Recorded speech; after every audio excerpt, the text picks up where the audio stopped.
ओम। आर्य समाज और डॉक्टर अंबेडकर 11वां भाग।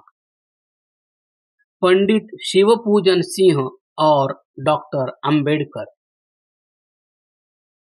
महाराष्ट्र प्रांतीय विदर्भ आंचल के वाशिम जनपद में स्थित कारंजा लाड़ के ठाकुर रामसिंह जी आर्य के सौजन्य से आर्य समाज कारंजा का प्राचीन ग्रंथालय देखने का सौभाग्य 10 जून 2001 को प्राप्त हुआ। ग्रंथालय में आर्य समाज की विविध पत्रिकाओं के अनेक दुर्लभ प्रतियां संजोकर रखी हुई थी। इन्हीं अंकों में जुलाई अगस्त 1951 के सार्वदेशिक मासिक के अंक भी शामिल थे, जिसमें कानपुर के वैदिक गवेषक श्री शिवपूजन सिंह का डॉक्टर अंबेडकर जी के वेदादि विषयक विचारों की समीक्षा में लिखा हुआ भ्रांति निवारण नामक लेख भी था। यह लेख 54 उद्धरणों से समृद्ध, बौद्धिक और विचारात्मक था, अतः उसे यात्रा में तत्काल न पढ़कर यथावकाश पढ़ने का विचार कर सुरक्षित रख दिया। हमारी आर्य समाज और डॉक्टर अंबेडकर विषयक पुस्तिका इससे पूर्व प्रकाशित हो चुकी थी। अब 2008 में जब इसका दूसरा संस्करण प्रकाशित करने की चर्चा चली, तो मुझे श्री शिवपूजन सिंह कुशवाहा के उपरोक्त लेख का स्मरण हो आया। कागजों के अंबार में खोई हुई वस्तु की खोज में लगा तो अनथक प्रयास से चर्चित लेख हाथ लग पाया और दिनांक 26 अप्रैल 2008 को उसे प्रथम बार पढ़ने के उपरांत मन गदगद हो गया। अंतर मन को प्रसन्न करने वाला इस लेख का वह स्थल था जहां लेखक ने इस तथ्य का उद्घाटन किया है कि विद्वत वर्य पंडित धर्मदेव जी विद्या वाचस्पति सिद्धांतालंकार संपादक सार्वदेशिक से डॉक्टर अंबेडकर महोदय ने यह प्रतिज्ञा की थी कि वे शूद्रों की खोज ग्रंथ के अग्रिम अंग्रेजी संस्करण से उस भाग को हटवा देंगे जो उन्हें आक्षेपार्ह प्रतीत होता है।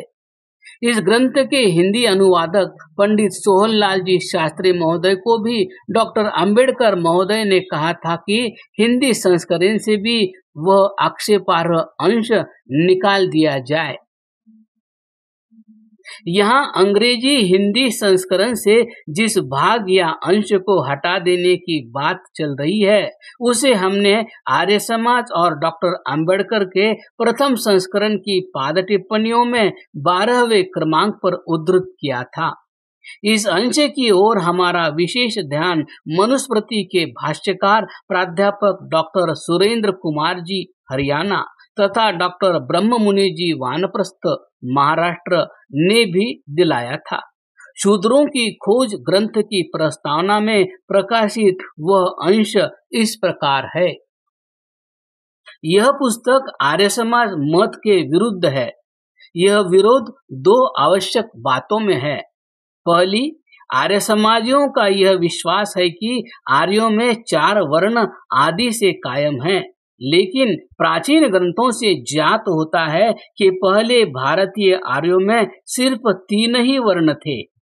दूसरी, आर्य समाजियों का विश्वास है कि वेद अनादि और ईश्वर कृत है, परंतु इस पुस्तक में सिद्ध किया गया है कि वेदों का पुरुष सूक्त ब्राह्मणों ने अपनी स्वार्थ सिद्धि के लिए पीछे से जोड़ा है। ये दोनों बातें आर्य समाजी सिद्धांत के विरुद्ध है। मुझे आर्य समाजियों का इसलिए विरोध करने में हिचक नहीं है क्योंकि उन्होंने हिंदू समाज में भ्रांति का प्रचार किया है। उनका यह प्रचार कि वेद अनादि अनंत और अभ्रांत है, अतः वेदों के आधार पर जो सामाजिक संस्थाएं वर्ण व्यवस्था आदि बनी है वे भी अनादि अनंत और अभ्रांत है, ऐसे विश्वास को फैलाना समाज का सबसे बड़ा अनहित है। जब तक यह सिद्धांत कायम है, हिंदू समाज कभी सुधार की ओर नहीं जा सकता। पंडित शिवपूजन सिंह के अनुसार डॉक्टर अंबेडकर जी के शूद्रों की खोज ग्रंथ से उपरोक्त अंश को निकालने के निर्देशों का प्रकाशकों ने उल्लंघन कर दिया, जो अत्यंत निंदनीय बात है। यहाँ यह प्रश्न उठ सकता है कि अपनी बात से टस से मस न होने वाले, अपने लेख से अल्प विराम को भी कम न करने वाले डॉक्टर अंबेडकर जैसे सुहृद व्यक्ति क्या अपनी बात को कभी पीछे ले सकते हैं? हम उन्हें यही कहना चाहते हैं कि डॉक्टर अंबेडकर जी प्रकांड विद्वान थे और अपने से प्रतिकूल सिद्धांत से सहमत होने पर वे उसे स्वीकार कर लेते थे। जानबूझकर खारे जल का पानी पीना उन्हें पसंद नहीं था। स्वामी वेदानंद तीर्थ लिखित राष्ट्र रक्षा के वैदिक साधन की प्रस्तावना में डॉक्टर अंबेडकर जी ने यह स्वीकार किया है कि मैं यह तो नहीं कह सकता कि यह पुस्तक भारत का धर्म ग्रंथ बन जाएगी, किंतु यह मैं अवश्य कहता हूँ कि यह पुस्तक पुरातन आर्यों के धर्म ग्रंथों से संकलित उद्धरणों का केवल अद्भुत संग्रह ही नहीं है, प्रत्युत यह चमत्कारिक रीति से उस विचारधारा तथा आचार शक्ति को प्रकट करती है जो पुरातन आर्यों को अनुप्राणित करती थी। पुस्तक प्रधानतया यह प्रतिपादित करती है कि पुरातन आर्यों में उस निराशावाद, दुखवाद का लवलेश भी नहीं था जो वर्तमान हिंदुओं में प्रबल रूप से छाया हुआ है। इस समय हमारे ज्ञान में यह कोई अल्प अर्थात नगण्य वृद्धि नहीं है कि मायावाद अर्थात संसार को माया मानना नवीन कल्पना है। इस दृष्टि से मैं इस पुस्तक का हार्दिक अभिनंदन करता हूँ। डॉक्टर अंबेडकर जी और पंडित धर्मदेव जी सिद्धांतालंकार में आपस में जो सैद्धांतिक चर्चा हुई उसे पाठक बौद्ध मत और वैदिक धर्म का तुलनात्मक अनुशीलन ग्रंथ में विस्तार से पढ़ सकते हैं। यहाँ मैं केवल उस बात को प्रस्तुत कर रहा हूँ जो मुझे महाराष्ट्र के वयोवृद्ध उपदेशक पंडित उत्तम मुनि जी वानप्रस्थी ने कही थी।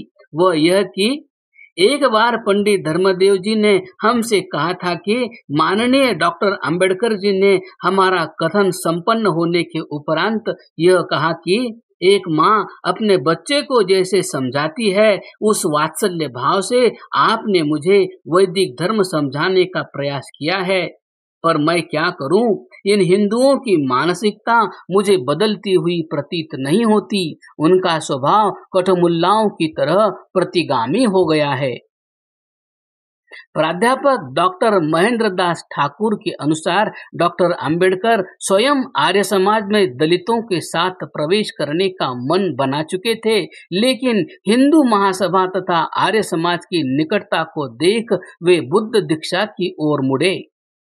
स्मरण रहे, सैद्धांतिक स्तर पर डॉक्टर अंबेडकर वर्ण व्यवस्था को नहीं मानते थे, फिर भी उन्होंने यह स्वीकार किया था कि महात्मा गांधी की जन्मना वर्ण व्यवस्था की तुलना में स्वामी दयानंद सरस्वती की कर्मणा वर्ण व्यवस्था बुद्धिगम्य और निरुपद्रवी है। माननीय डॉक्टर अंबेडकर जी पंडित धर्मदेव जी सिद्धांतालंकार के प्रति अत्यंत ही सम्मान भाव रखते थे।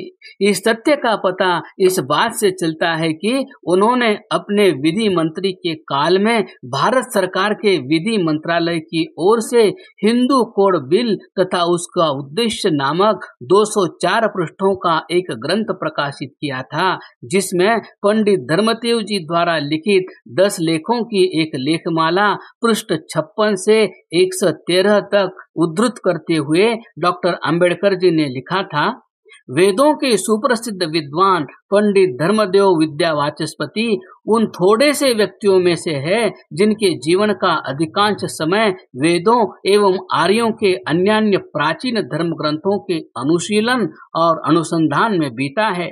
पिछले दिनों उनकी एक लेखमाला दिल्ली के सुप्रसिद्ध हिंदी दैनिक वीर अर्जुन में प्रकाशित हुई थी, जिसमें उन्होंने प्राचीन स्मृतियों, वेदों तथा शास्त्रों के प्रमाण एवं उद्धरण देकर हिंदू बिल के विविध विधानों का सारगर्भित विवेचन किया है। विचारशील पाठकों के लिए वीर अर्जुन की स्वीकृति से यह लेखमाला यहाँ पुनः प्रकाशित किया जा रही है। इस प्रदीर्घ प्रस्तावना के साथ प्रस्तुत है श्री शिवपूजन सिंह लिखित भ्रांति निवारण लेख का सार संक्षेप, जिसमें डॉक्टर अंबेडकर जी के वेदादि विषयक विचारों की समालोचना की गई है। पूर्व पक्ष के रूप में डॉक्टर अंबेडकर जी का वेदादि विषयक आक्षेप पक्ष पहले और वैदिक विद्वानों के चिंतन पर आधारित श्री शिवपूजन सिंह का समाधान पक्ष बाद में सार रूप में विवेकशील पाठकों के हितार्थ प्रस्तुत किया जा रहा है क्रमशः।